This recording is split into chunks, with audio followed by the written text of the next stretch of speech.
There you are. Be with you in 1 second. Just have to get all the bits and bobs sorted out. I'm sitting in the wrong place.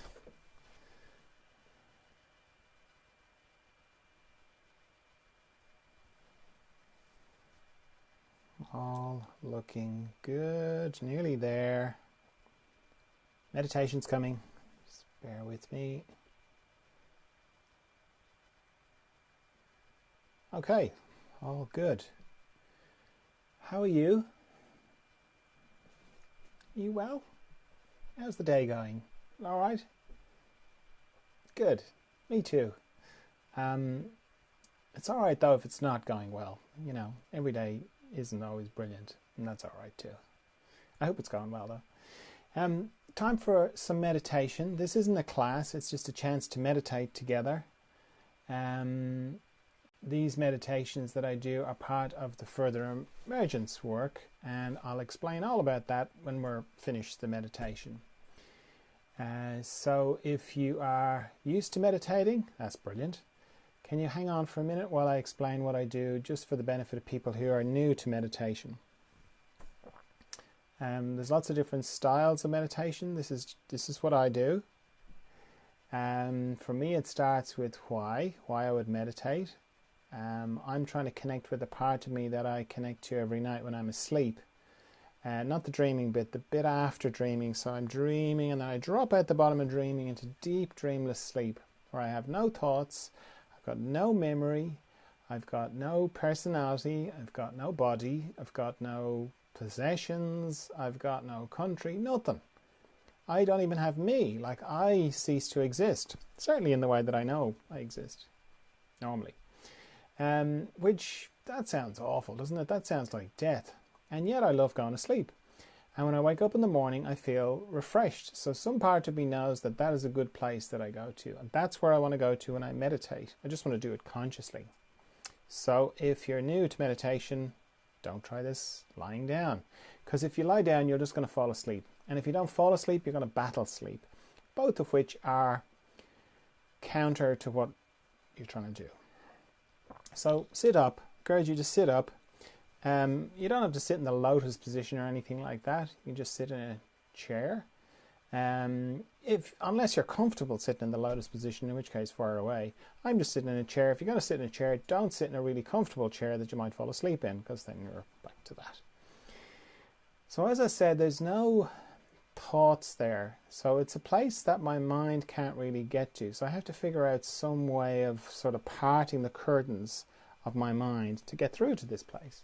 So what I do is I make an arrangement with my mind. I say, could you just not think for the next 15 minutes, please? And my mind is pretty on board for the whole thing at this stage. So it's like, yep, okay, that's fine. We'll do that. So it's good to get your mind on board. Then stopping thinking is surprisingly easy. It's easy to stop, because regardless of what I'm thinking about, which would be the contents of my thoughts, the structure is always the same. It's always pictures and sound. So if I turn off the pictures and I turn off the sound, that's it. I'm not thinking.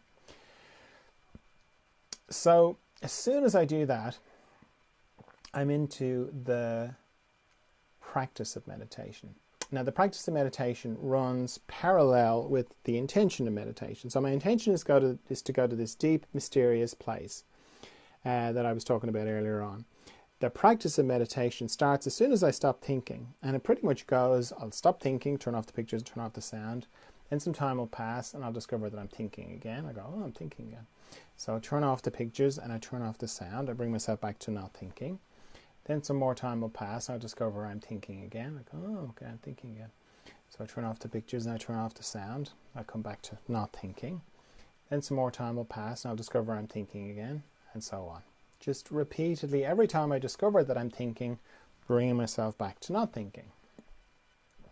And it's important to know about that, because it's quite easy to get the misconception that to do meditation properly, you shouldn't be thinking at all, which isn't the case. It's a dance between these two things. Sometimes you'll be very deep and still and in the, mysterious, wonderful place that you read about in meditation. And then other times you'll be discovering that you're thinking. And both are powerful. It's powerful when you're in that deep, still, profound, possibly eternal place. And then it's also powerful when you're discovering that you're thinking. But the power in it is a little bit more subtle. Because if you're like me, the sorts of things that you'll be thinking of are to do with you.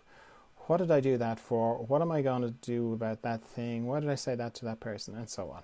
So let's say I'm in the middle of meditation. I'm in the middle of one of those thoughts. And I'd go, oh, I'm thinking. Okay.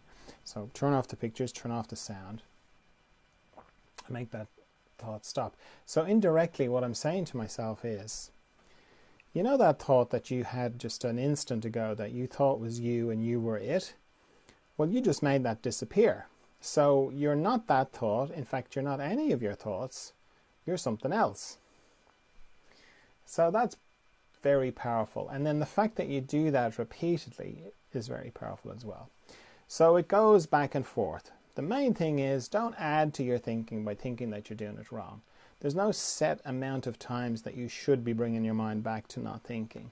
It changes. It changes from day to day and from hour to hour.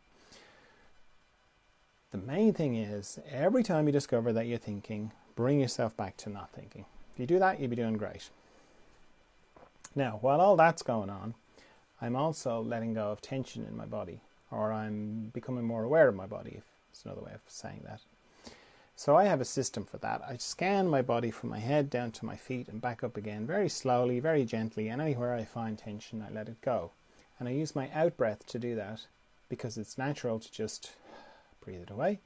It's also a good way of bringing a bit more awareness to my breathing, because it's quite easy to hold your breath in meditation or to stop breathing altogether. So using the out-breath is good for that.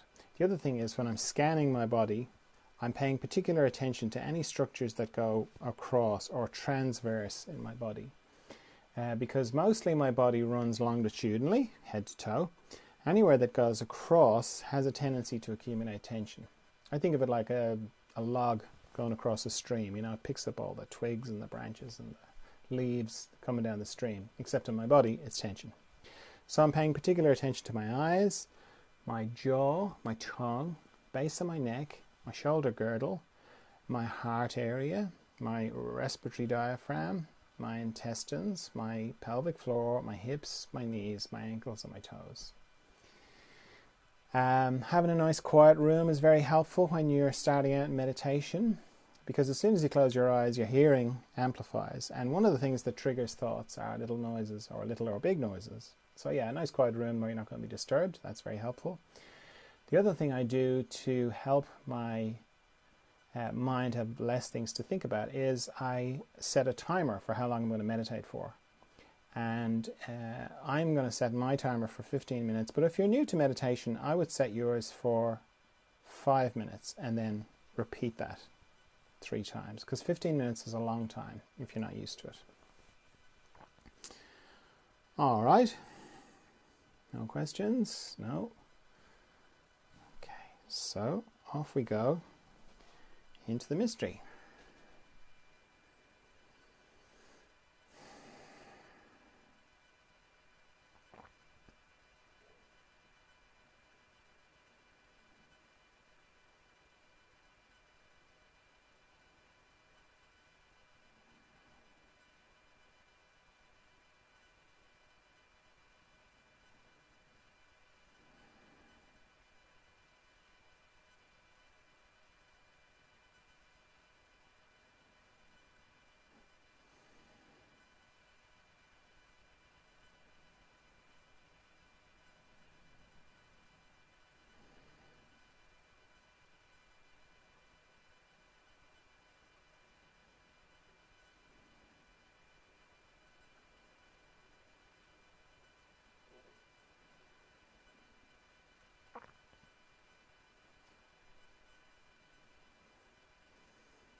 So if you feel like you've gone very deeply inside and you need a bit of time to come back from that, take the time before you open your eyes. Or if you feel like you can hold the inner space and the outer space at the same time, then just open your eyes. And when you do that, if you feel like you lose it, you can always just close your eyes again and go, oh yep, there's the inner space, got it again, open your eyes, oh no, lost it again, close your eyes, reconnect, and so on. You can use your eyes like a valve to equalize the inner space and the outer space. So as I said at the beginning, these meditations are part of further emergence, which is to do with growth, inner growth, or growth in awareness, or spiritual growth, or growth in consciousness, and it goes along like if you think about your body and how it grew as a child, and then you became an adolescent, and then you became an adult, and your body kind of stopped growing. You keep growing on the inside. And just like the way your body might have gone through periods of accelerated growth, like what are called growth spurts, you go through growth spurts on the inside as well. And they keep going for the rest of your life. And just the way that when your body was growing, those growth spurts were painful but natural. It's not like you needed to go and have something done about them. Inner growth spurts can be difficult as well, but they're just natural, but hard. And they can show up in all sorts of different ways. Like you can feel very stuck, or you can feel like things are going very fast, or often you sort of know it because you look out into your life and it looks different. I mean, I know everything looks different at the moment. It has done for the last year, but the life that you've kind of made, you sort of wake up one day and go, gee, I don't recognize myself. I don't recognize myself in this. I don't recognize, it's like I don't fit. That's another way. Or sometimes it can be symptoms. You can have physical symptoms. That's another way that it can manifest. It can feel quite disorienting, as I said, and quite isolating, because you can go from everybody getting you and you getting everybody to nobody gets you and you don't really get anybody, and you feel quite isolated in that way. So these meditations are a way to help with that, because the more familiar you are with your inner space, it makes it easier to navigate these inner changes. And then also there's a Zoom group I facilitate every Friday, and that's a chance to sort of go, oh okay, I'm not the only person going through this, see that there's other people going through it. Is a little bit more in-depth meditation, and there's kind of questions and answers, and you'll see on the different feeds wherever you're looking at this, you can look at previous Zoom groups to get an idea what they're like. They're open to everybody. And then I work with people one-on-one. That's the other thing I do. So like today was a day that I work with people, and that's kind of in front of the scenes and behind the scenes work. So in front of the scenes it's talking, and then behind the scenes I do kind of distance work as well. And it's all to help with this process of further emergence. Naturally occurring process, but can be difficult. Okay, so if any of that resonates with you, then, follow along on whatever channel you happen to be looking at, whether it's Instagram, Facebook, or YouTube. Subscribe or follow or like to keep up with it. Or go and have a look at the website, furtheremergence.com. So thanks for meditating with me. And I'll see you tomorrow. Actually, I won't see you tomorrow, because tomorrow I'm doing a podcast, so I won't be able to do the meditation tomorrow. But Thursday, see you on Thursday for some more meditation. Bye.